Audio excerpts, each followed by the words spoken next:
카드에 12,000원이 있으신가요? 그럼 올림푸스의 문게임을 해보세요. 제가 방법을 알려드릴게요. 자, 이제 시작 버튼을 눌러 게임을 시작해 볼게요.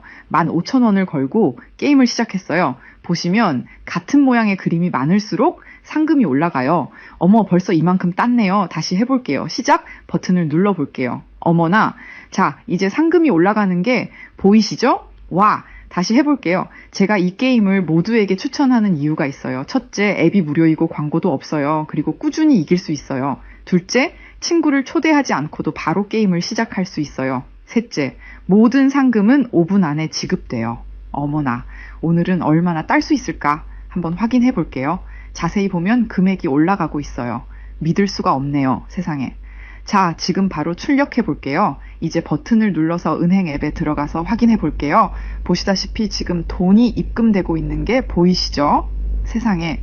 여러분 지금 바로 앱을 다운로드하고 가입하세요. 직접 확인해 보세요.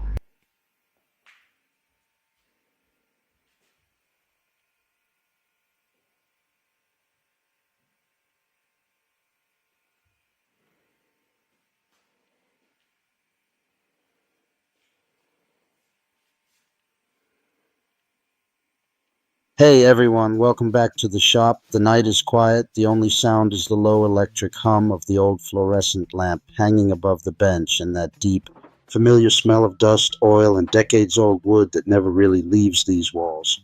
In front of me lies a relic, a massive early 2000s computer monitor, the kind with a thick glass screen and a plastic case heavier than some modern televisions.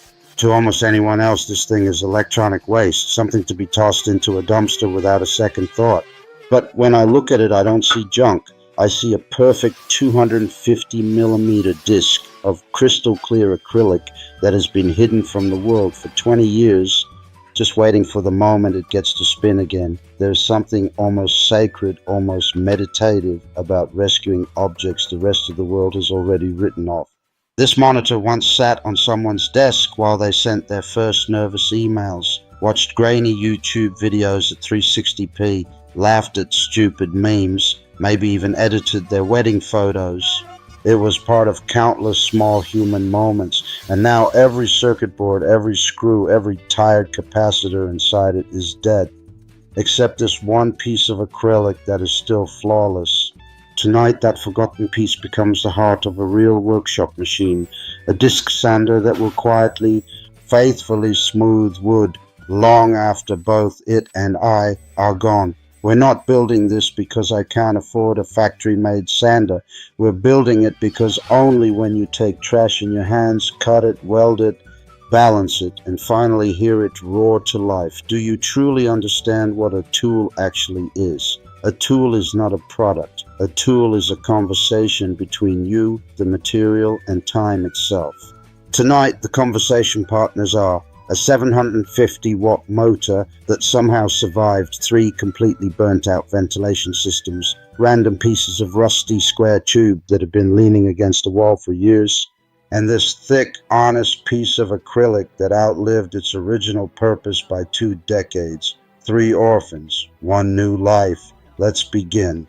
Disassembling an old monitor always feels like performing an autopsy on a small slice of history. You remove screw after screw, the plastic creaks and sighs like it's reluctant to give up its secrets, and finally you lift away the shroud. And there it is, 8 millimeters of perfectly clear acrylic, untouched by scratches, untouched by sunlight for 20 years. I run my finger across the surface and it's cold, almost icy, but completely brutally honest. This material never pretended to be anything it wasn't. It just waited. Cutting a perfect 250 millimeter circle without a CNC or a laser is an act of pure trust. Trust in the blade not to wander. Trust in your hands not to shake. Trust in the acrylic not to crack under pressure. You draw the circle the old school way, find the center with a compass and a steady pulse, and then you guide the blade slowly, breathing with the machine. When the disc finally drops free, it lands on the bench with a soft, satisfying thud, the exact sound something makes when it is born for the second time. Down on the floor waits the motor. It looks tired, covered in dust and old grease, but when I cleaned the bearings last week, it spun as smoothly as the day it left the factory. 750 watts, 2800 RPM, raw, uncomplicated power, enough to turn impatience into dust in seconds. I build the frame from 20 by 20 square tube that has been rusting peacefully behind the garage since who knows when. I cut, I weld, I grind, I paint everything matte black so the machine almost disappears into the shadows and only the spinning disc remains the star of the show. Every extra gram, every unnecessary bracket I leave out. The secret to any good homemade tool is ruthless minimalism. Include nothing that doesn't have a reason to exist. Less is never lazy when it's honest. The work table is made from another piece of acrylic. Thinner this time, almost delicate, but still strong enough to take real punishment. I cut a precise slot so the disc can rise through it like the moon through clouds. Then I add the angle adjustment, a couple of slotted brackets, a wing nut, and suddenly it tilts smoothly from 0 to 50 degrees. Nothing here is over-engineered, nothing is fragile. It's crude, honest, and accurate to within half a degree, exactly what you need and not a single thing. Across the entire face of the big disc, I glue industrial-grade hook and loop. When the first sheet of 80 grit abrasive rips onto it, the sound is pure commitment, like tearing open a letter you already know will change everything. Under the table, I weld a simple 50mm dust port aimed directly at the point where wood meets grit. Later, when a shop vac is connected, the storm of sawdust will vanish before it even learns your name. Clean work is respectful work. The first power-up is always the moment of truth. The disc wakes, slowly finds its balance, then suddenly screams into full voice. For a split second, I'm afraid the acrylic will explode into 1,000 shards, but it doesn't. It just sings. I take a rough piece of oak that has been sitting in the corner since last winter and press it gently against the spinning surface. Centuries of growth, storms, sun, and wind disappear in warm golden snow that gets sucked away instantly.